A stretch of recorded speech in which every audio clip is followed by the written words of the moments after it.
All right. Here we go, back again on the other side of the coin.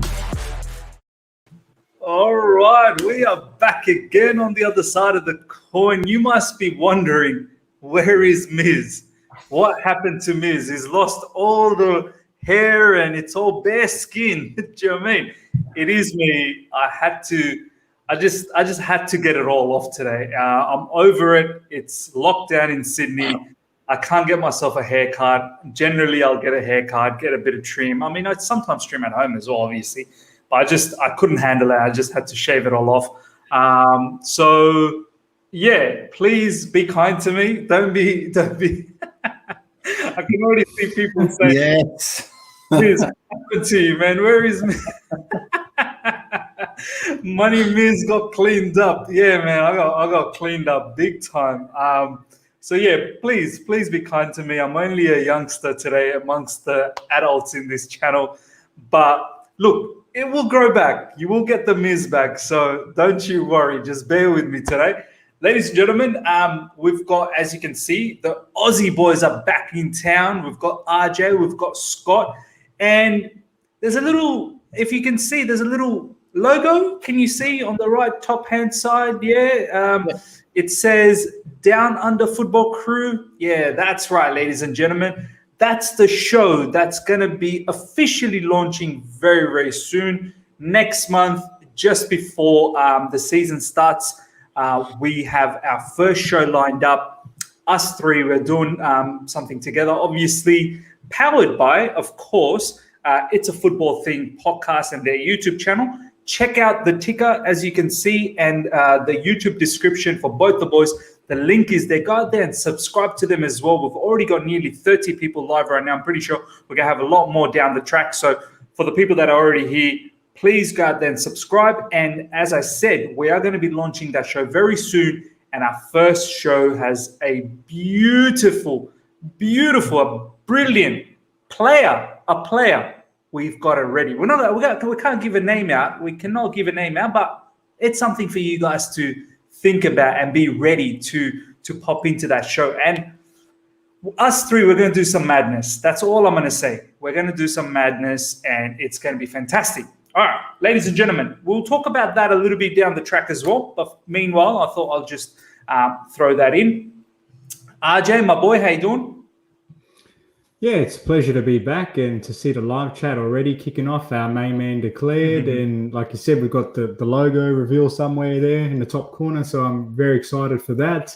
I'm not too sure I'm liking that whole fresh shaven look just yet. People during lockdown tend to let themselves go like me, but then people like yourself who look nice and fresh are making the rest of us look bad. So I'm not quite sure I'm happy about that. Nah, come on, RJ. Your beard is something to envy, big time. I wish I could grow it like that. I mean, mine just doesn't get that long. I just get like it just becomes all flat. But what you've got going is amazing. I get it here. I'm not so blessed up here, so it offsets each other. Yeah, no problems. I mean, look, I'm losing my hair in the middle as well, so I'll end up like you very, very soon. Scott, my man, how you doing? I'm good, boys. Always nice to be with my two favourite Chelsea fans. Really excited for that. Keep your eyes open on that. And you know what, Miz? I'm happy, man. You've taken one for the team. We've got lots of beard, a little bit of beard, and not much beard. So not much beard. Balance. The Down Under Football Crew is balance. Absolutely, we are balanced. This made me laugh. Give me his one day, I'll be back. It probably will be. Tomorrow, it's all grown and it's back again, man. Absolutely. Ladies and gentlemen, as I said, live chat, thank you so much. As always, nearly 40 people live already in 4 minutes. I want to give you guys a shout out before we start. Artem, thank you so much for joining. Peter, declared my man, the Aussie.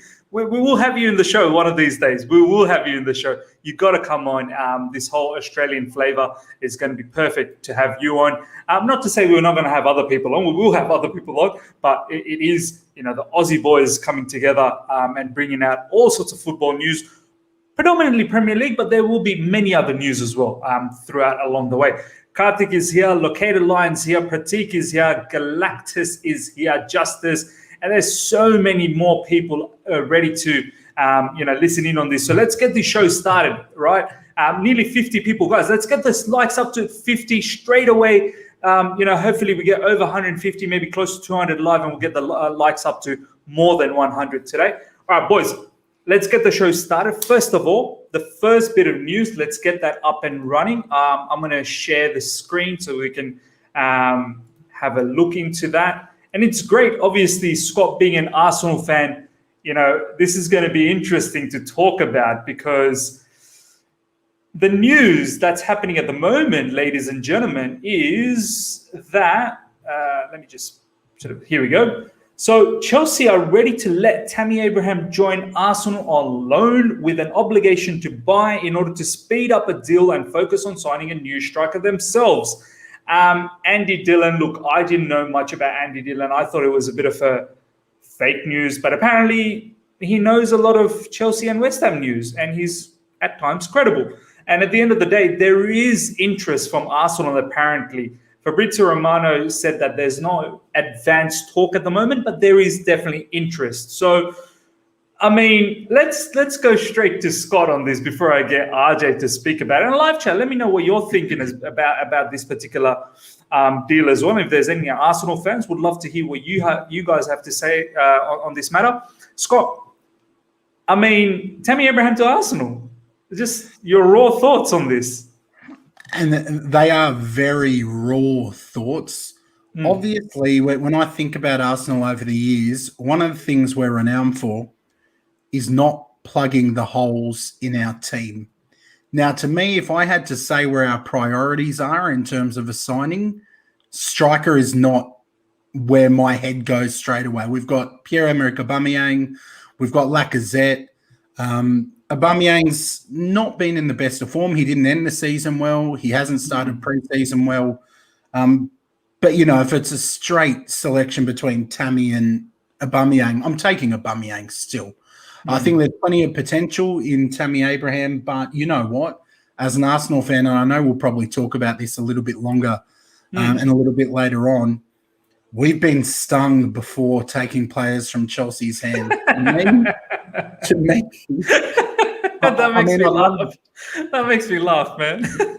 We've just been stung, and I think if us taking Tammy helps you to sign a Haaland, why not help us out? No, thank you.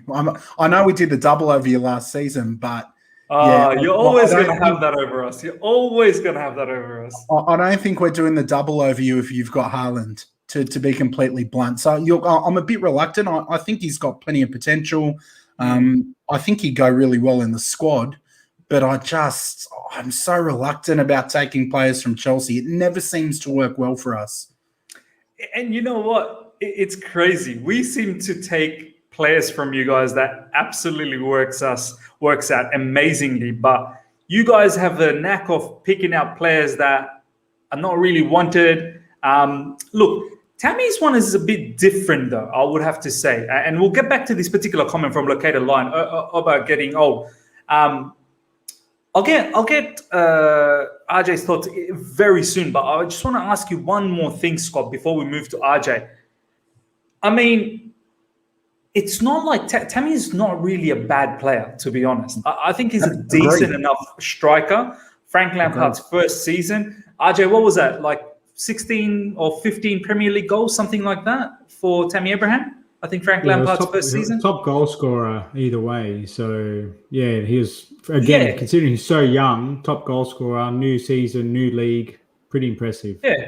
Yeah. So, I mean, aerially, he's a suspect. That is one big issue for someone who's a tall player. You think aerially he'd be eating everything up, but that's not what he does. But you're going to get someone who works hard. It seems like he truly cares. Like, he's not one of those guys that doesn't care. When he's given an opportunity, he really tries his best. There is definitely some development that needs to happen in terms of movement, a little bit of link-up play. But, he can finish. It's not like he's not he's not a bad finisher. And this comment as well, Scott, Aubameyang getting old, and he generally last season played on the wings, more sort of on the left side or I don't think he played right, but generally we're on the left. all over the place, Miz. And part of our conundrum, and it's typical of Arsenal. We have to be out of the bigger clubs. I know most in the chat will say we're not anymore. But out of the bigger clubs, we're terrible at managing player contracts. The fact that now Aubameyang's out of form, Lacazette does have a year left on the contract. We haven't renewed that. So, look, it makes sense. I have no issue with Tammy Abraham coming into the team. I think he has said that he was an Arsenal fan as a youngster. Childhood Arsenal fan. Yeah. And I think we're building a culture with a lot of youth. Like, we can't go out and splash the cash on players that are necessarily always the finished product. That we're not in the market for the Haalands of the world. So if we can take someone young and hungry like Tammy, work with him really well, surround him with some other quality young players. I think he could be a success. But it's just going to be how that deal works, because I don't want to be paying overs for a guy that's not been good enough to get regular football in your most successful team with Thomas Tuchel. Yeah, no, fair points. RJ, let's hear from your perspective, from a Chelsea perspective. Obviously, we're so heavily linked with Haaland, and if that doesn't happen, Lukaku. It seems like Thomas Tuchel is not fancied Tammy Abraham for a very long time, and it doesn't seem to be changing that yet. I mean, how do you feel about this particular move? I mean, you're one of those ones, have talked about the movement between the clubs with other players and whatnot. I know previously we've given them David Luiz and Willian, and the fan base wasn't too unhappy about it. But Tammy Abraham to Arsenal, I mean, as I said, I don't think Tammy's a bad player. I think he's actually a decent player. What's your thoughts about this particular rumor and this particular comment? His whole family is Arsenal fans. Yeah, look, for me, despite what some fans may say about Tammy, for me personally, there's a lot to like about him. First season, it was 15 goals. It was 6 goals with this season with very limited playing time. There is that concern about if he's as good as what we think he is, why isn't he getting more time under Tuchel? But I think the thing we've got to appreciate is that he's not as refined as some of the other players, and he's not as big as in terms of profile. Like, you had to play or you felt compelled to play the likes of your big investments, like your Havertz's, your Werners. They're the ones in the background that Marina and Coda said, just keep nurturing them because we've paid a lot of money, so we need to get them out there and playing. Tammy's probably a bit of a victim of that because Giroud, he's a more experienced player. He was a World Cup winner and he was impactful, particularly in Europe. For me, 23 years old, Tammy Abraham, top goal scorer last season for us. Just missed out again this season with less than half the minutes, I understand. Yeah. But aesthetically, he doesn't play to his strengths in terms of he's not the most refined hold-up player. He doesn't use his height advantage. It's not graceful. He doesn't look. He looks very. And look, that's not important as long as you're effective. Yeah. But he's a little bit of a victim of not being able to demonstrate his effectiveness in a game situation because something at training Tuchel doesn't like for whatever reason we're not privy to. What does that mean in terms of Arsenal? Look, I'd be okay with him if he went on loan and he had the obligation to buy and the financial terms made sense to us. But as it stands, we've got rid of Giroud. We're in the market for a striker. The Haaland stuff's coming and going. Lukaku now has all of a sudden piqued our interest again. If we can't land one of those two or a Kane, which is, very little chance, is getting rid of him sensible business for us? I don't think so, personally, because I'll put it on the table now. I don't think putting him on loan and getting someone like a Danny Ings is a massive upgrade, in my opinion. I wouldn't want to do that unless there's a short-term plan to say we'll get someone like Ings for 1 season or 2 seasons and we're going to blow the bank next time around. But for me, I don't think it's a good move just to get rid of him unless we're confident we're going to upgrade substantially. See, this is where the first conundrum is, RJ.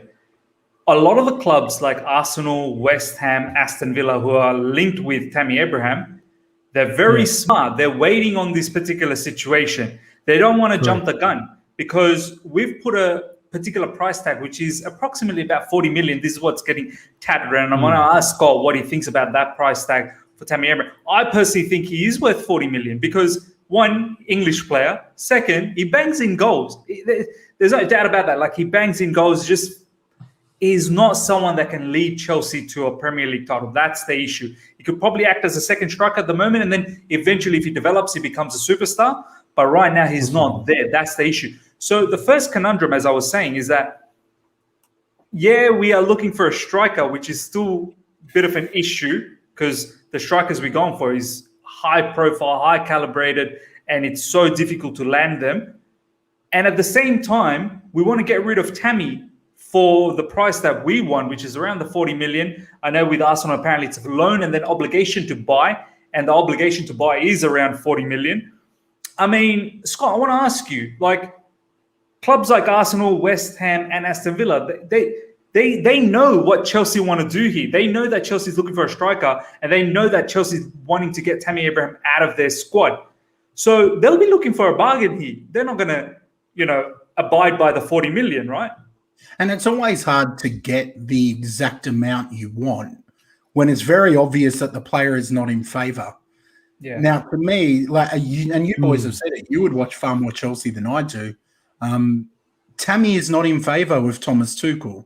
So you can't really hold clubs to ransom because what's the alternative? Okay, keep him sitting there on your bench, not playing when you could get something.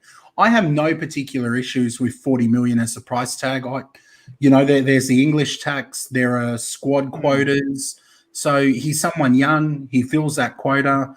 If you want an English player and you want a young quality English player, you are going to have to pay. So 40 million to me, that doesn't scare me off. I'd hope it doesn't scare the squad off because I do think he would be a really good addition.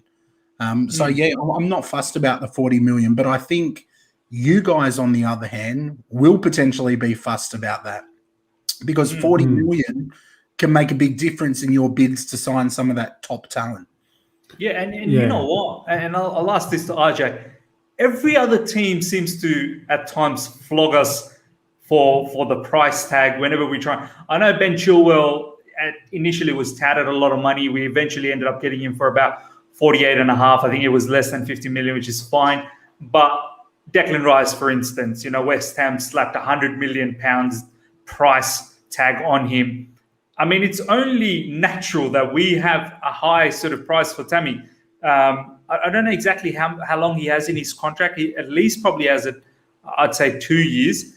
But you would tend to think that we shouldn't budge on our price on this. Or do you think if we get someone like Haaland in or Lukaku, whatever else, that we need to let go a little bit, or we still we hold firm on this particular price tag?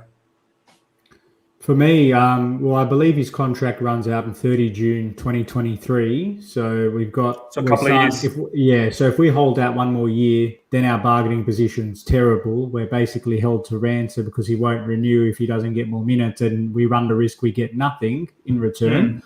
So we're at that real tight crossroads now where do we accept what's a reasonable offer? And that's the money question, isn't it? What's a reasonable offer? 40 million, in my humble opinion, does seem reasonable. But again, we're not a club at the moment, touch wood, that is counting every penny. Yes, we're trying to manage the wage books and get all the excess off it and be able to be a bit smarter with our investments based on the past few seasons. But we're not desperately trying to offload for the sake of financial viability. We are financially sound at this very point in time. So we do have that ability to hold our cards close and negotiate where we think we can get better value. For me, it comes down to, do we have a threshold? So say if we value him at 45, Arsenal said, no, we'll give you 35. West Ham said, we'll give you 30, whatever it is. Do we have an acceptable variation in which we can go outside of that? If we are, then I think we should take it. I honestly think that they're looking at clubs like Arsenal, because Tammy is he's a person at the end of the day. He's going to want to say where he goes, and he seems to be open to it.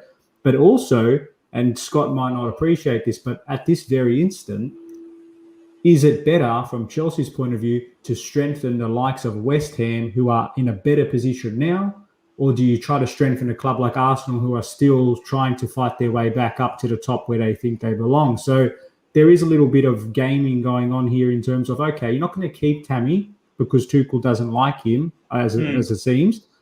But at the same time, by getting rid of him, you don't want to cause another problem by strengthening a closer rival to you at the moment. So I think Arsenal seems like an attractive place just because of where they are right now.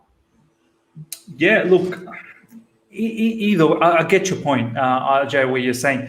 I mean, I feel like either way, wherever he goes, whether it's West Ham or Arsenal, I think he'll do all right. I think he'll bang in the goals. This one here is a very interesting, and we'll slowly move on to the next topic. But I want to get Scott's thoughts on this. CBN is saying Tammy won't start at Arsenal. I'd pick Aubameyang and Lacazette over him. As much as I love Tammy, I mean, look, Scott, you seem to be someone who's okay with this particular transfer if it goes through. I've seen many Arsenal fans on YouTube or even on social media and football Twitter. They're not very keen on this. They feel that 40 million, if that is the price tag for Tammy Abraham, it's not really a particular striker from an Arsenal point of view that sort of says, okay, we're going to be back in Europe and we're going to be back in the top echelons of world football with this caliber of a striker. I mean, what's the general consensus in the fan base and this particular comment from us? Mate, there is never a general consensus. That's one thing we all should know with football Twitter.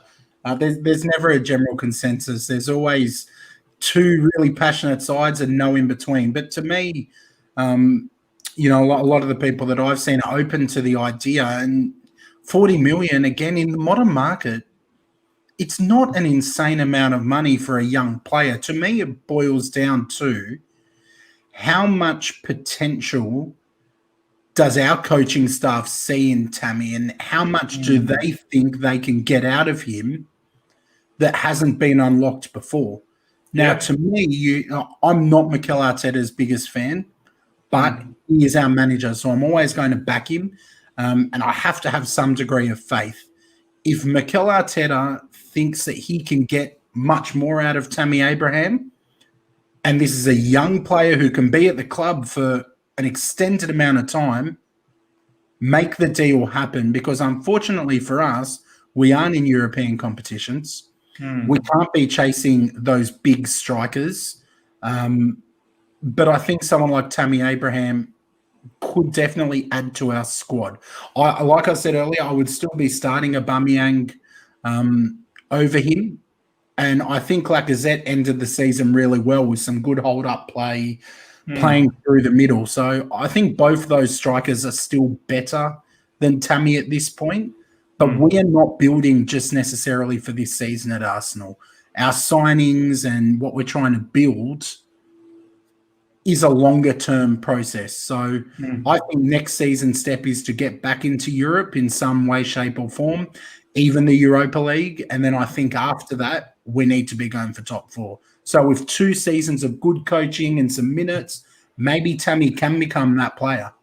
You know what, Scott? Yeah, that is a very balanced take from an Arsenal fan. As you said, there's so many Arsenal fans, just like Chelsea fans as well on football Twitter, especially. It's just a lot of hype and vibes. But you're right. Maybe for Arsenal now, from where they've finished 2 seasons in a row, maybe the first step is let's get back to Europa League, do well there, then slowly move back into top 4. I think it's quite outrageous to think let's get top 4 straight away, because we aren't going to the top 4 next season. There's no way. You look at the teams above us. We aren't dislodging City. We aren't dislodging Liverpool. We aren't dislodging you. And I think you guys could potentially really push for that title next season. And we're not dislodging Man United. I don't see any of those. Man United strengthened. Bad, Scott, we don't want that juju here, Scott. Stop trying to jinx us, mate. We're not accepting that here. Being dislodged. They all have much better squads than us at this point. But we are building for the future. So we'll see. We'll see. We'll definitely see. Jorge Luis Frelo Filio has commented, I would have liked to keep Tammy as our second striker, as we'd find it hard to find someone as good for that role. Problem is, Tammy wants to be the main striker, but he's not clinical enough. That pretty much sums it up what is happening with Tammy. And at Chelsea, I think it has to do with the contract extension as well, in terms of Tammy wants to get paid more. Chelsea doesn't want to give him that much money because Chelsea doesn't believe that he's worth that much money as yet. So there's all bit of that as well. All right, ladies and gentlemen, we are going to move on to the next topic. But before we do that, we've got nearly 100 people live.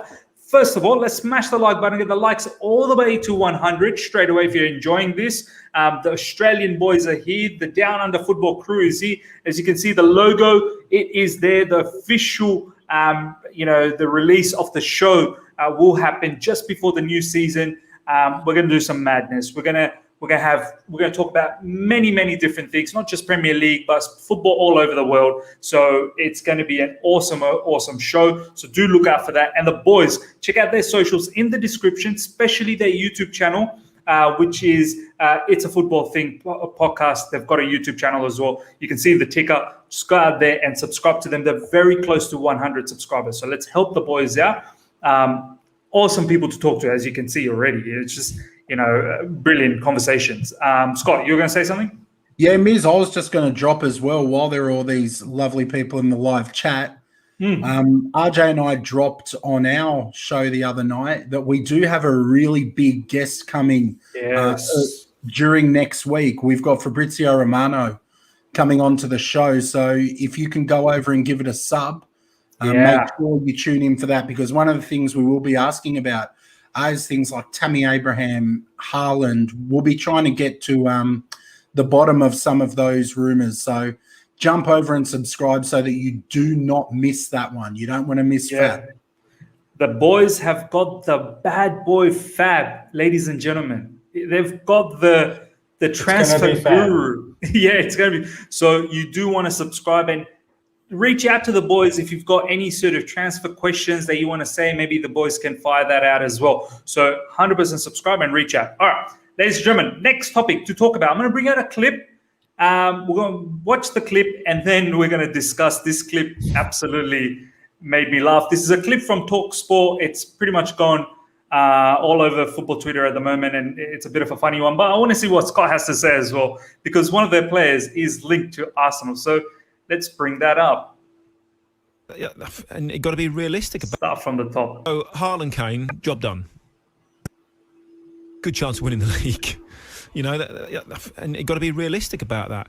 Defensively, they're very, very strong. I think they need a centre-back still.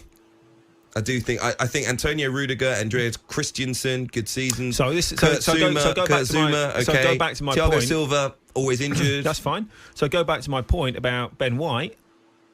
Chelsea not be interested? Ben White's got to be better than Andreas Christensen, surely. I think so. And I'm probably... Arsenal fans would probably think that Ben White's... you wouldn't swap Ben White for Andreas Christensen if you're an Arsenal fan. So this is what I was talking about. I'm a little bit surprised that no top four club, bigger clubs are irrelevant, more successful club in recent seasons, has come in for Ben White. Because if Chelsea do need a centre-back, he'd slot in there perfectly. Can play in a 2, can play in a 3, can play in midfield if he had to. He's a good defender, and he's great on the ball. And from his perspective, we'll be playing Champions League football, possibly a chance of winning it again, and a chance of winning the Premier League. Wow. I need to unpack this a little bit, and because that absolutely blew my mind off. Ben White better than Andreas Christensen as per Danny Mills. I mean, I'll go with you first, RJ, and then see what Scott has to say. I don't even know where to start with this. I mean, this is, look, you know me. You know the kind of channel that we run here. Scott's been here. RJ's, I don't want to abuse, I don't want to insult, but I'm very close. I'm very, very close in this instance, in the fact that Christensen's a Champions League winner. The game he played in the final was unbelievable. Not just that, the immense performances that he's shown under Thomas Tuchel, and especially when Thiago Silva was injured and he deputized, and he still gave us such a great, solid defensive backline. The Euros, Christensen, another superstar. I mean, Ben White, no disrespect to Ben White, but I honestly, I can't believe Arsenal's paying 50 million for Ben White. Like, Ben White's a good defender, but let's not kid around here. Let's not compare him with Andreas Christensen. It's just the ball playing ability that Christensen has, the awareness, his positional awareness.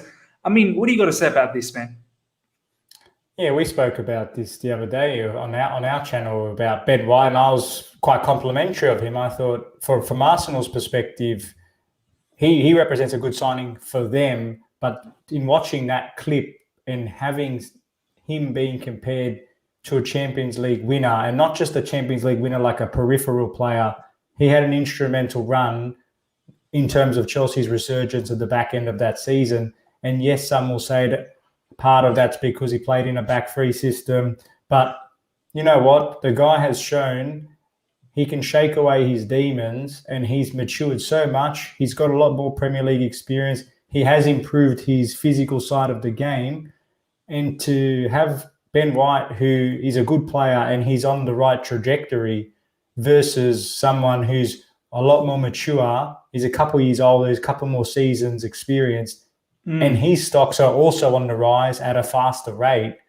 It's a very strange comparison, I've got to say. And I think some of it's partially because of, hyping up some of the young English talent. And I love the English talent. I love Mason Mount. I love Reece James. I love a lot of these great young players, Phil Foden even from City. But I actually think it does a disservice and puts a lot of pressure on Ben White when you're comparing him to Champions League winning players like that, because the guy's had a good season at Brighton. But yeah, to me, I honestly found that a little bit of a shocking one. And I bet if he had his time again, he'd probably change some of those words, because it's, a little bit. I don't think he would, RJ. I think Danny Mills, as you said, and this is my issue, man. And we need to talk about this. I want to see what Scott has to say before about the whole Ben White to Arsenal. Because, RJ, you said something really, really on the point, on the money, which is this whole hype about English players, right? Yes, Mason Mount, very good English player. Reece James, very good English player. Calvin Phillips, I'm a massive fan of. But I feel like sometimes, and I don't know, maybe it is a natural thing to have, for English, people from England, I suppose, to back their own players, which is fair enough. But you still need to be somewhat objective about the whole thing. So, Scott, I want to ask you, do you reckon there's some sort of validity there what RJ said, that Danny Mills just hyping up Ben White, who's an English player, and disregarding Andreas Christensen, saying Arsenal would not even have someone like Andreas Christensen. They would always take Ben White. And why isn't Chelsea thinking about Ben White? I mean, it seems so ridiculous to me, ludicrous to me, the whole thing. I think to me, Miz, one of the things that we need to consider, I'm okay with the hype for Ben White. I don't know if Christensen needed to be put down. That's kind of my issue with that clip, because I think Christensen has come a long way. Like you said, he was instrumental in you guys winning a Champions League, and he's shown great development. And that's not something that's always easy to do at Chelsea as a youngster, to develop, get game time, and establish yourself. So credit to him for doing that. I do think as well, though, and I'm not saying that Ben White's a better player. I'm not saying that at all. But you have to factor in Christensen is blessed to be playing on the same pitch with Thiago Silva, Chilwell, Kante, Jorginho, amazing players like that who can help defensively. Yeah, I would wonder what Christensen's stats and performances would look like if you chucked him into Brighton. But have a look at him. Have a look at him at Denmark, though. Have a look at him in Denmark. Yeah, look, Denmark still they're no slouches. They're no slouches either. They have a decent squad, but I'm just putting that out there. I'm not trying to bring down his hype. I'll probably say that he's maybe edging Ben White slightly at the moment, but I think Ben White's got plenty of quality too. And you have to factor in, as a defender, you're primarily a lot of the time judged on your clean sheets. It is a hell of a lot harder to clean sheet. Could you flip that though? Because I understand you're saying in terms of when you're surrounded by better crop, collectively you're going to be better and get a better outcome.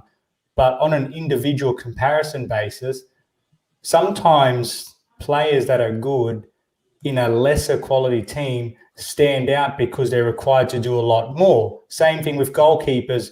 They might not keep a clean sheet, but they might have a higher number of saves and clearances, etc., because their team's actually on the back foot and the player has a better opportunity to showcase their quality. Whereas players in Chelsea's system, they're doing less defending because they're more possession-based, whereas someone like Ben White, who Brighton are a possession-based team, but like you said, they don't have the same quality, and therefore I think you these did more it, active. bro. You made the point. You said he's doing less defending at Chelsea.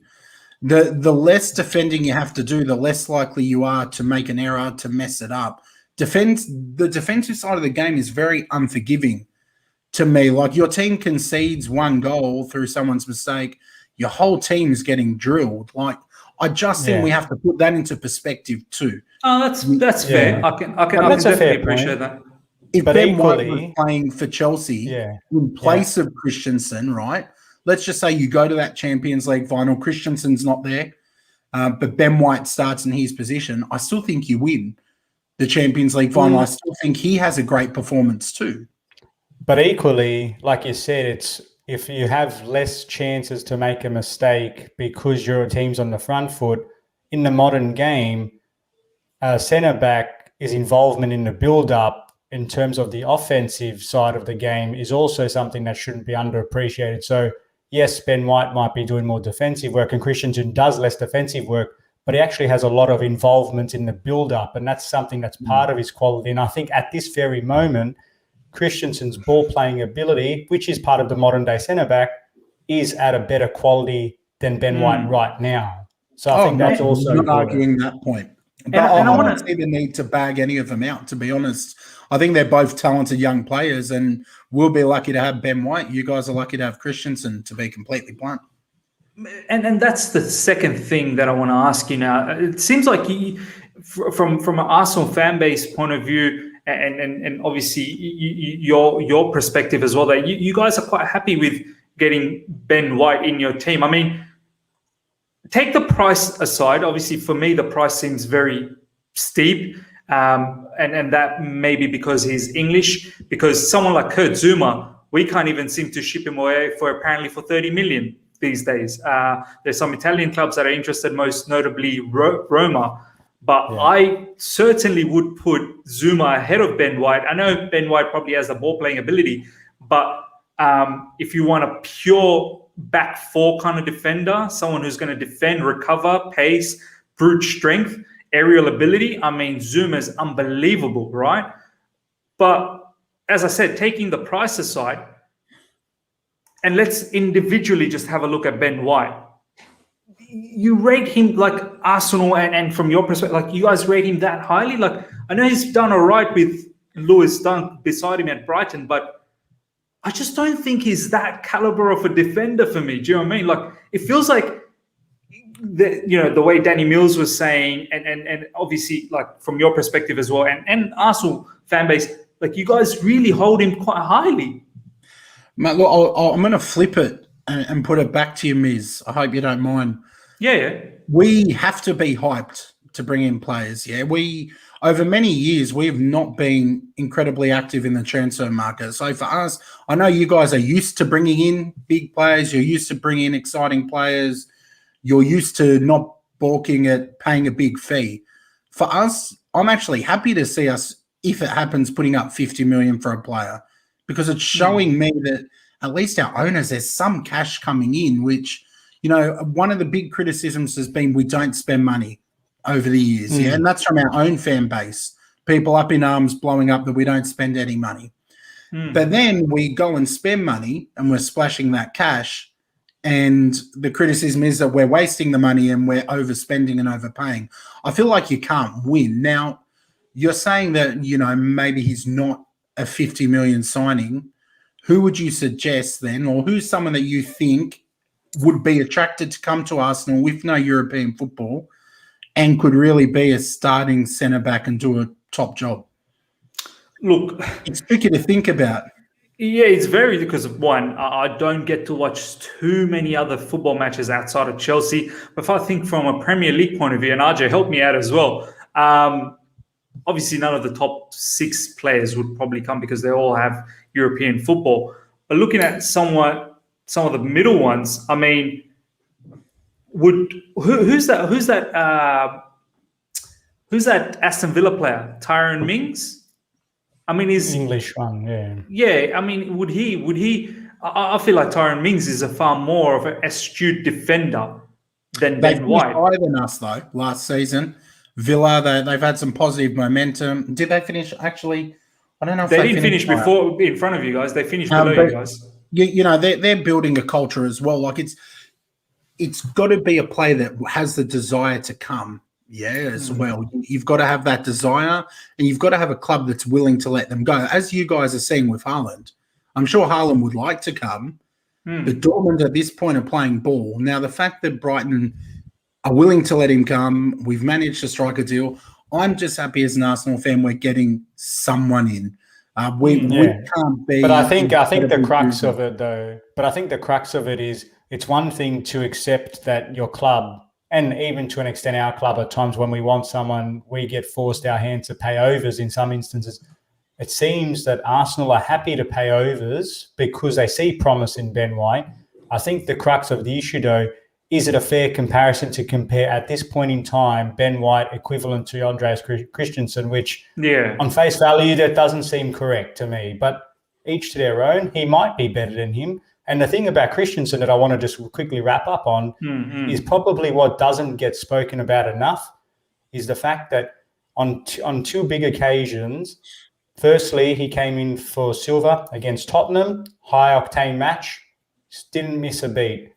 And then in the highest pressure situation of them all, come in again for Thiago Silva, no warning, no practice, and delivered a clean sheet against the best team in Europe. Also, when he was injured, you might recall, Chelsea had a dip in form in the final Premier League games of the season. He wasn't available. So that's no coincidence. So these are the things that he's not as flashy as Rudiger. He doesn't score the leaping headers like Kurt Zouma. But generally speaking, since he's come under Tuchel, he's the silent achiever. He's a silent achiever. And again, what he's done with Denmark is just a credit just how far he's come. Yeah, unsung hero. Yeah, 100% an unsung hero. And you're right, RJ, you know, bringing it back to the original point, Ben White, basically Danny Mills saying Ben White greater than Christensen. And I think that statement is heavily flawed for me. But yeah, completely respect what you're saying in terms of you guys are happy with Ben White. That's what you guys have valued him at, and he could possibly do a job. Potential. Arteta's someone who wants to play from the back, build up from the back. Ben White is the ability from Leeds days under Bielsa. Bielsa's done a madness with him back when they were in the Championship. Then he's had a okay-ish season, I suppose, alongside Lewis Dunk. I'm not going to deny the fact we were linked with Ben White last season. Just before we got Thiago Silva and whatnot, and thankfully we did. But yeah, it just, as I said, tying it back to the whole Andreas Christensen situation, I think for me, Christensen is way ahead. Someone like Ben White would have to do and achieve a lot of things before he can, get compared to someone like Andreas Christensen. I guess that's a fair statement to make. All right, ladies and gentlemen, let's talk about the next topic. Before I do that, a lot of people are saying, Miz, where's the beard? Yeah, it's gone. It happened earlier today, but don't worry, it will come back. It's me. A few people have been saying, where's Miz? Miz is here, so don't get worried about that. It's the lockdown, so I generally go to the barber and get a haircut. I can't get a haircut. I generally get a bit of a trim as well, and I just had enough, and I thought, I'll just shave it all off. But the beauty about this is it will grow back. It will grow back. I do look like a baby, but look, ladies and gentlemen, we've got nearly 120 people live. There was close to 140 at one stage. First of all, please smash the like button. Let's get the likes all the way to 100 before the stream ends. So let's do that. Get the likes all the way to 100. And check out the boys, their YouTube channel. It's a Football Thing podcast. It's a YouTube channel. Have a look at the description. The link in the description. Help them get to 100 subscribers straight away, guys. You can see the ticker, which is saying as well. And they've just announced that they will have Fabrizio Romano on their show very, very soon. So if you've got any questions in regards to transfers, do shoot out to them, and they'll get that sorted. All right, let's look at the next particular topic. This is going to be very exciting, this next topic. So I'm going to play a clip again from talkSPORT. talkSPORT honestly gives us a lot of good discussion points. So let's check this out. Betrayal, actually, is something that comes up periodically. We've seen players do it. We've seen managers do it. What are your, as a former footballer in the modern game as well, far later than when I played, how should fans view players moving between clubs where it does feel like betrayal? Because it's a job, isn't it? That's what footballers are paid to do. It's a job for them, and they're a gun for hire. It is, yeah, but you can see both sides of it, really. Fans will always feel betrayed by certain players. Probably what they said. The Wayne Rooney one sticks in your mind. Once a blue, always a blue. Went to Manchester United. You know, it's what they say and what you do. But as a football player, you've been there. You are a piece of meat, really. So if you have a bad season, you're either not going to play or they're going to sell you. So if you have a good season and then you get offered good money or good contract somewhere else, you never make it's never the right decision, but it's never the wrong decision. You know, I left Crystal Palace to go to Birmingham City. It was the wrong decision in hindsight, but at the time, it was absolutely right for myself and my family. So as a footballer, you do what's best for you, exactly the same as what a manager would do and what Yeah, this is a very interesting topic, ladies and gentlemen. And I want to, obviously, we've been talking about Tammy, and we can come back to that. But I want to start with the whole Harry Kane thing. Chelsea are linked with one major one, which is Haaland, obviously. The one after that is Lukaku. But there's always the whole talk about Harry Kane, and I want to start this whole players' betrayal. How does the fan see it? Because I'm kind of a fan now that maybe it's the maturity factor, and I don't know. I've seen actually older fans feel the same way still. Very, very, if one of your players moved to your rival fans, it's betrayal. But I'll start with you, Scott, then I'll see what RJ has to say. Like, say for someone like Harry Kane, I feel like he has been as loyal as possible for Spurs. Do you know what I mean? He's pretty much gave them everything. Played in a Champions League final, couldn't do it. Tried his level best in the Carabao Cup final last season, couldn't do it. I mean, it seems like they're not going to win anything at Spurs. He's given their best. He's banged in goals. I've been advocating, why doesn't someone like Harry Kane, if he's keen to stay at London, let's be honest, no disrespect, he's not going to Arsenal, and he's not staying at Spurs at the moment. Yeah. He's an Arsenal junior, mate. He started in our youth system. True. He is. But let's be honest, I think Spurs finished in front of you guys. Let's not talk about it. This is the one thing that can unite us. Yeah, I get a bit of flack in the live chat and from YouTube it's like being the Arsenal fan amongst a hostile crowd. But you know what? One thing we can unite on is disliking Tottenham. Yes. I would probably say here, because, Harry Kane's a quality player. Regardless of who he plays for, he's a quality player. Now, I don't feel like he would be betraying Spurs by leaving. I feel like Spurs have betrayed him over the years. Exactly. By not surrounding him with players who could help him shoulder that burden. There's always Son, who does really well, but they've let him down, I feel, with Harry Kane. And I think, to see him move to a team like a Man City potentially, where he's got a really good chance at winning something, a player of that caliber should have something to show for it at the end of their career. So, I feel they've let him down, to be completely blunt. Yeah, I mean, RJ, how do you see this? Because a lot of the fans will say this is an impossible transfer to ever happen. Harry Kane to Chelsea, he would never do that. It's rivals. Daniel Levi would never do that. But I feel like, why is it like that still? Why can't it be that at the end of the day, it's a job? Do you know what I mean? Harry Kane he'll get paid. He'll get paid smartly. He wants to win some trophies. and if he doesn't want to leave London, we're the best team that is placed at the moment to win more trophies. I mean, we'll touch on other players as well, but in the whole Harry Kane situation, why would it be looked as, oh, that's betrayal? Why would the fans look at it that way?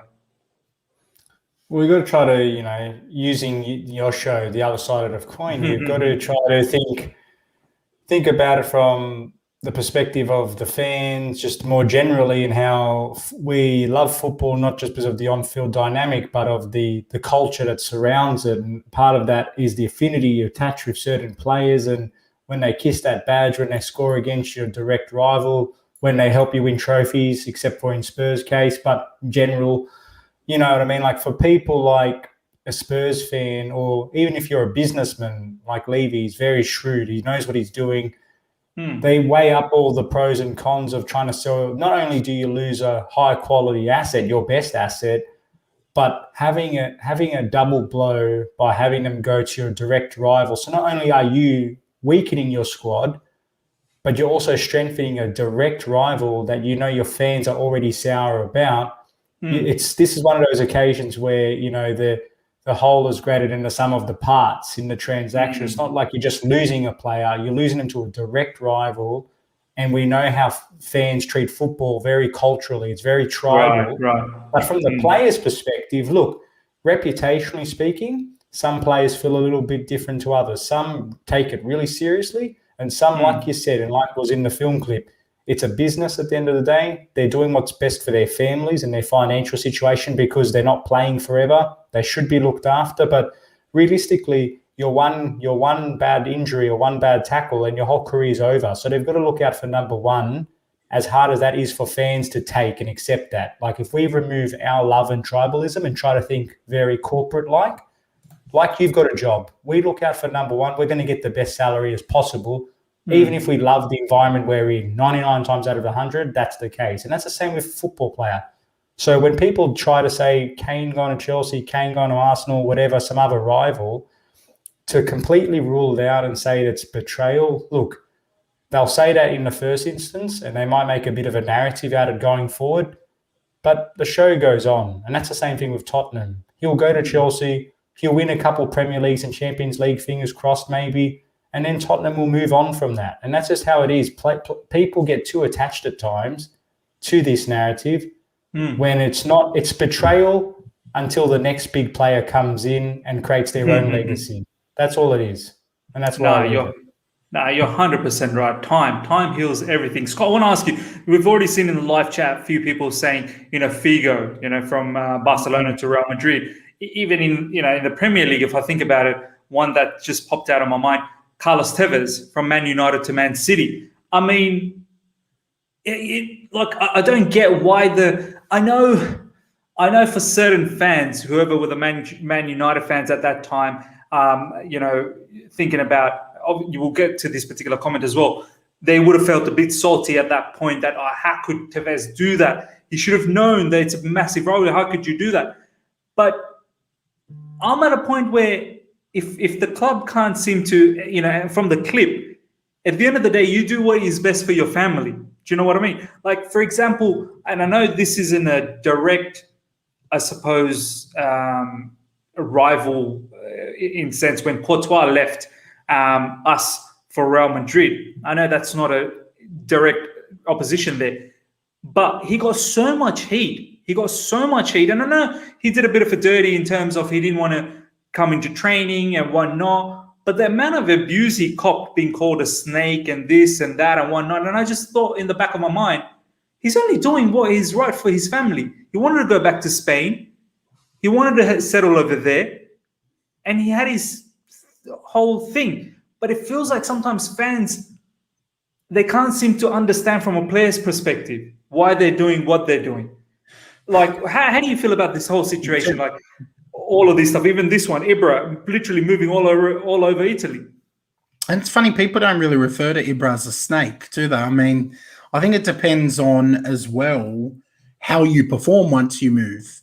You ask a Chelsea fan if they're upset that Willian came to Arsenal, I don't think there'd be many of you who'd be shedding a tear.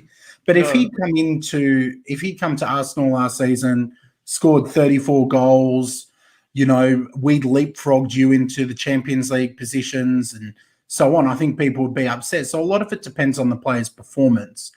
It's also, I guess, around the sneakiness of it. I think with social media now, it's a lot harder for moves and transfers to happen in a sneaky way. I think of, the infamous Ashley Cole transfer to Chelsea, legend, to us, snake of the highest order, signed a new contract, boyhood club, been there over the years, and then got fined, I think it was £100,000 for going to meet with Mourinho in private and then sign for Chelsea, big rivals, and help springboard you to massive success. So I think it depends. I think had Ashley Cole gone, been an absolute flop, and you guys have been dreadful, the animosity is not there. I think one thing we know, boys, we're all married men, we're all family men.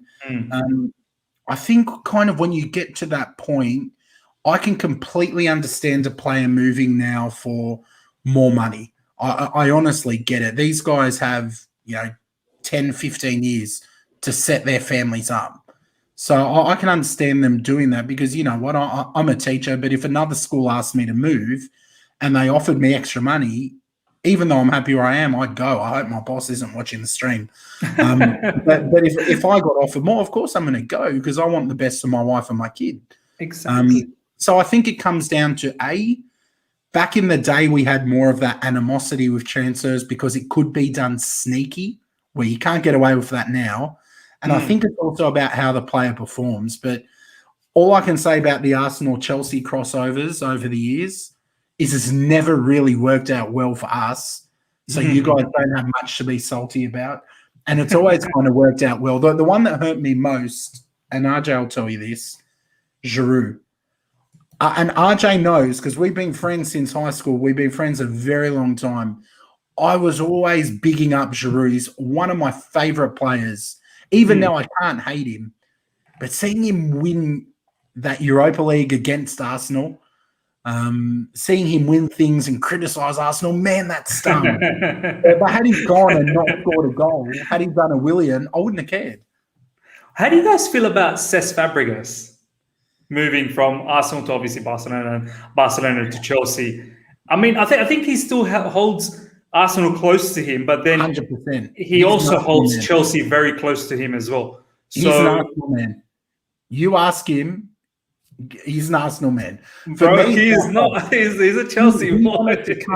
He wanted to come back to Arsenal, and Wenger didn't take him back. This is true. This is a true story. Chelsea were second best for him. They were the second priority there. Sure, he won. He did want to go back to Arsenal, but then got convinced to come to Chelsea. But I have to say, the way he talks, you saw the tears. You saw the tears on his last game for Chelsea. I mean, I wish I could bring up that clip. RJ, help me spot that clip. That clip of Cesc Fabregas when he was crying because he wished his last game was for Arsenal. He was crying because he wished he could come back to us. He saw the light.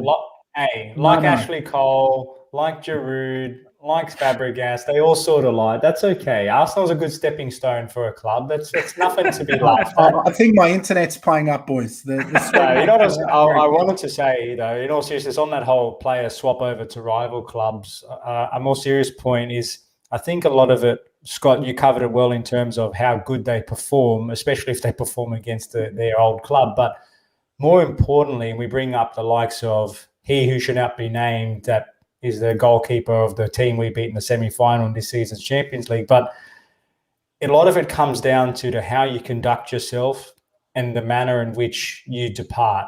So if you can show, especially in the world of social media, if the player is very personable and they're very authentic and genuine and they can show the fans, look, I'm doing this the best way I know how to and do it in a respectful way, not the whole backdoor policy, I think that goes a long way in softening the blow. And even things like farewell letters, like Juan Mata, when he left to United, that was a very tough pill for me to swallow, given how good he was for Chelsea.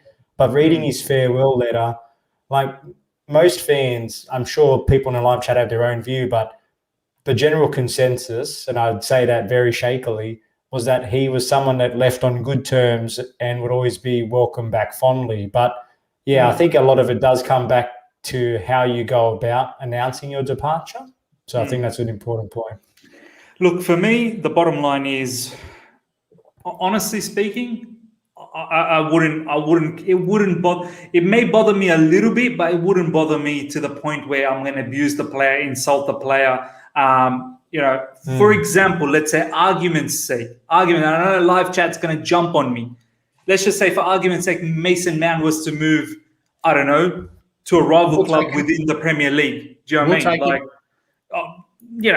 Let's say he goes to Man City. I don't know. It's never going to happen. It will never happen. Like, for example, recently, wasn't there rumors that Pep Guardiola was fancying Reece James? I think, boys. I think Pep Guardiola, there was an article in Athletic came out that Reece James was fancied by Pep Guardiola at Man City. Yeah, because of the Hakimi rumors. That's right. Yeah, honestly speaking, it would bother me initially. Why would Reece James want to leave Chelsea when there's so much going on to someone like Man City? But if Reece James is doing it, let's just say for money or whatever the case is, at the end of the day, I'll get over it. I will get over it. I wouldn't be calling him, "Oh, you betrayed us. You so-and-so." And like, that's just my feel about it. I mean, just to close this particular topic, is that how you guys kind of feel, or there is that sort of bitterness that will be left behind by the player?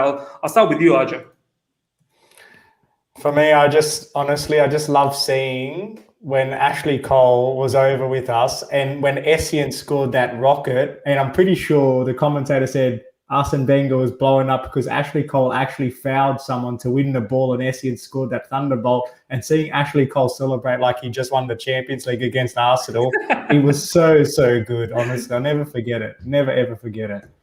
But, I'm with you, Miz. Like, we're older now. Maybe it's because we're getting older. I'm getting bolder. But it's all about accept the good times, what you had with the player. You can have a little bit of banter and laugh at them when they leave your club. But ultimately, we support club first. And no player, and I'm a Lampard addict, no player will ever be bigger than the club. So no matter if your best player was to leave, accept the bitter pill and move on, because your club's always going to be your first priority, and that's it. Yeah. Scott, is that how you kind of feel as well?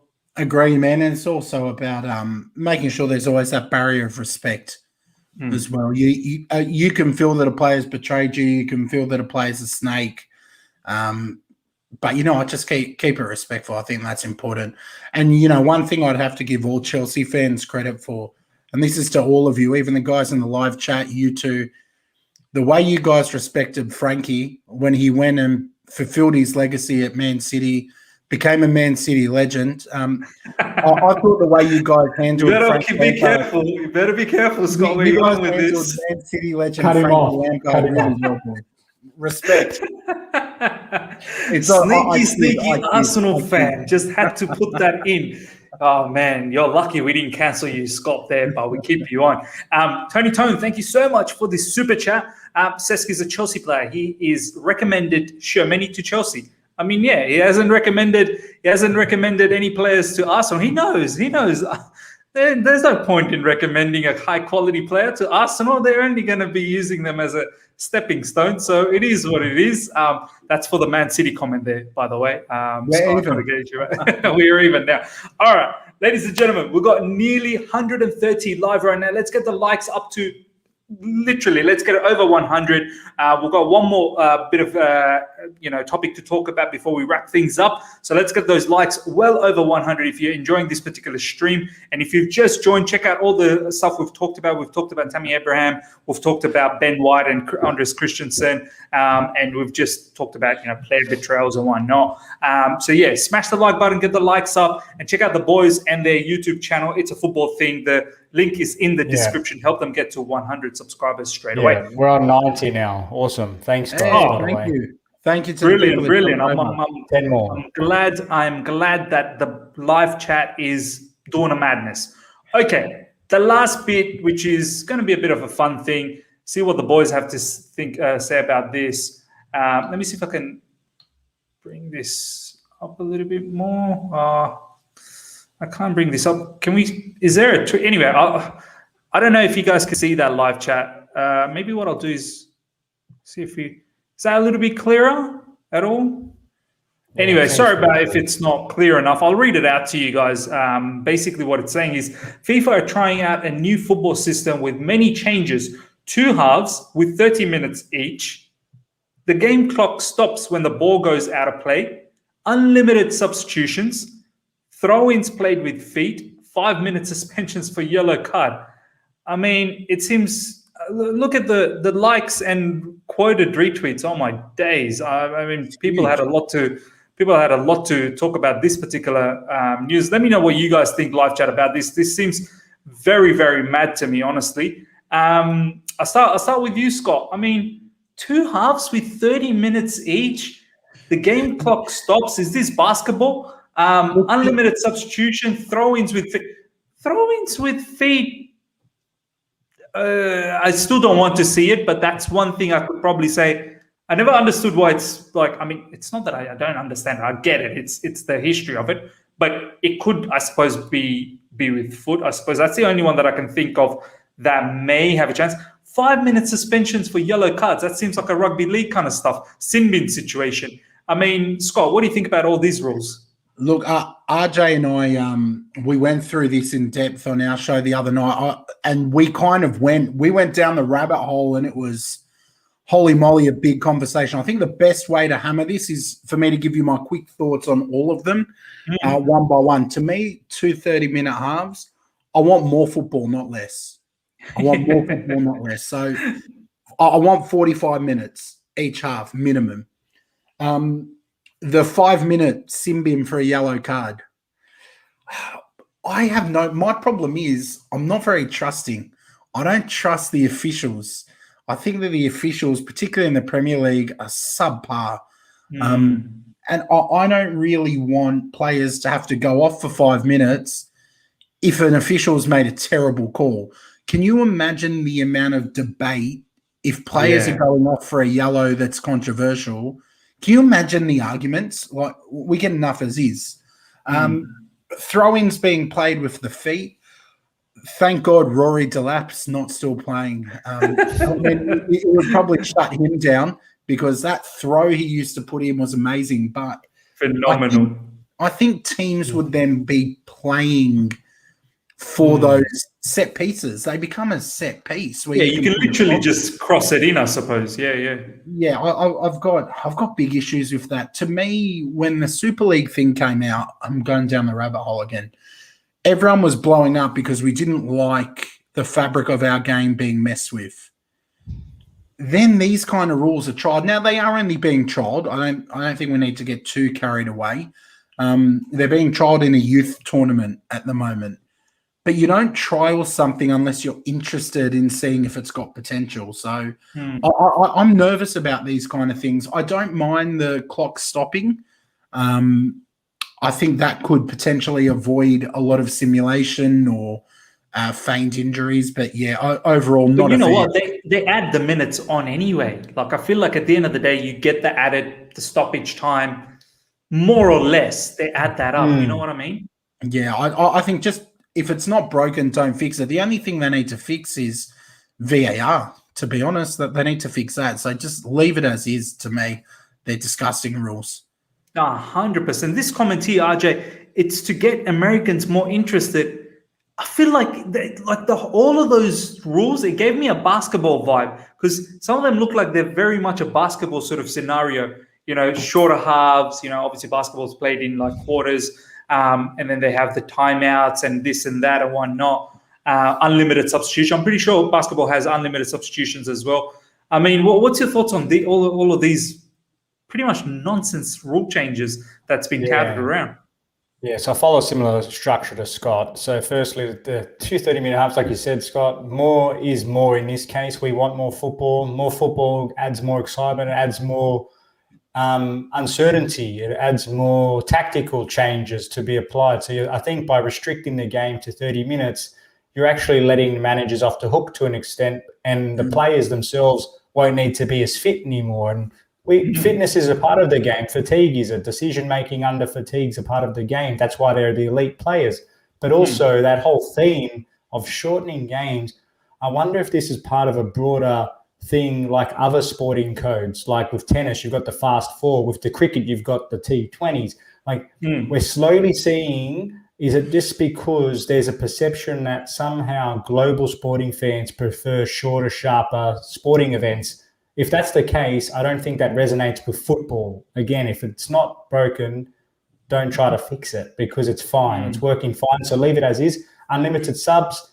When I thought about that, I had visuals in my mind of the Mighty Ducks in the NHL, and they just swap over all in one go. So I don't like that at all. I'd be open to a provision for subs based on certain injuries, sort of like in rugby league, we've got a concussion-based thing, because I think sometimes it's not fair for managers to be penalised by having an injured player that's come on and 2 minutes later get sub. That's not a tactical problem. That's just bad luck, and they shouldn't have to be penalised necessarily for that. That's something I could agree with, RJ, because you're right.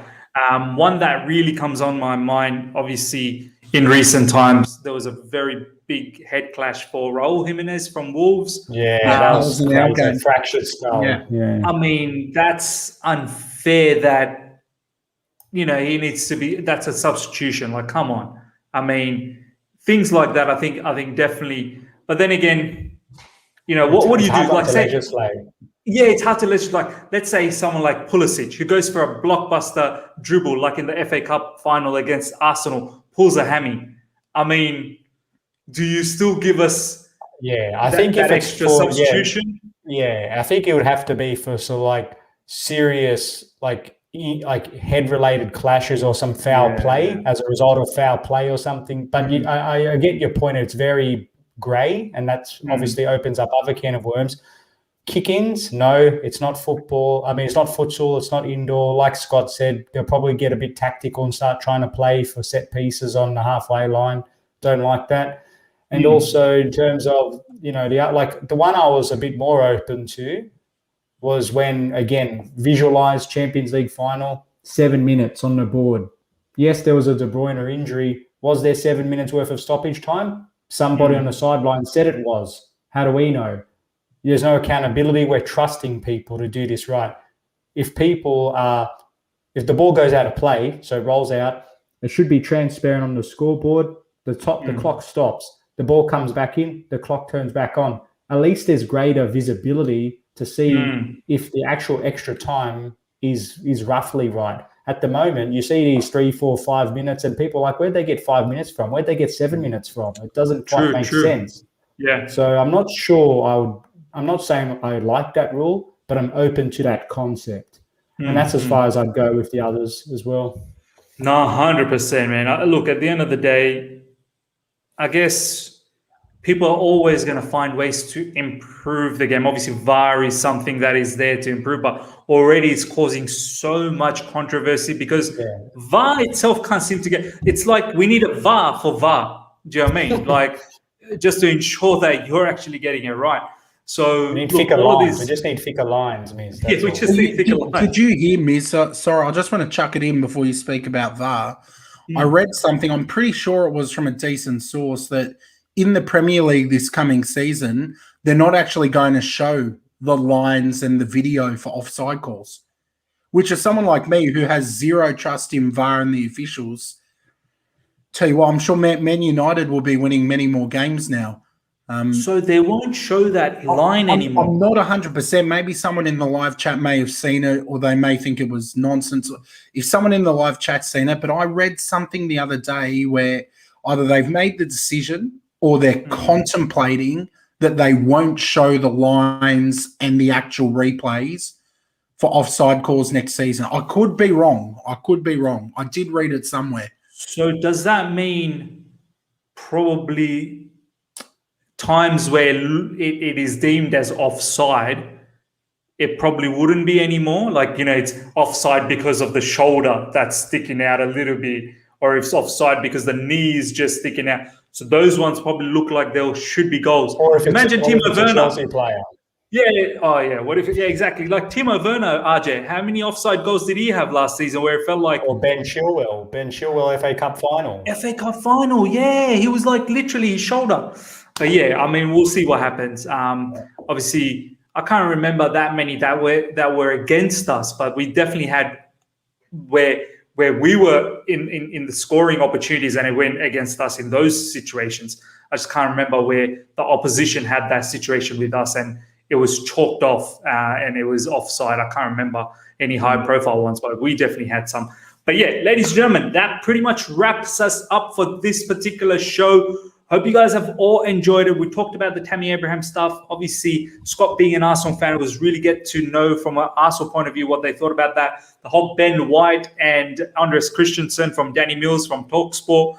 Player betrayals we talked about, which is another topic from talkSPORT. And obviously now the FIFA rules, insane rules. So hope you guys have enjoyed that. We still got over 120 people live. Let's get the likes up to 100. We're literally 10 likes away. So before we close, let's help this particular show to get all the way to 100 likes. If you're here for the first time as well, subscribe. We're very, very close to 6,000 subscribers. I think I'm only 90 subscribers away. So let's get those subscribers in. And yeah, the boys, their YouTube channel, the link is in the description. It's a football YouTube channel. Guys, go out there and follow them. They're on 93 subscribers. I've just seen the message from It's a Football Thing podcast.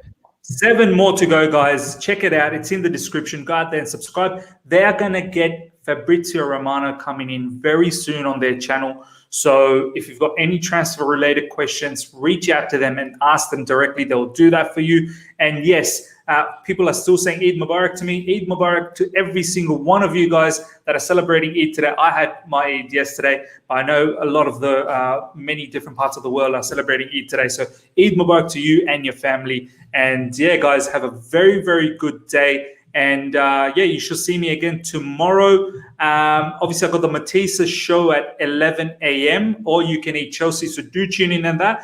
And then 1 p.m. we'll have a show on my channel.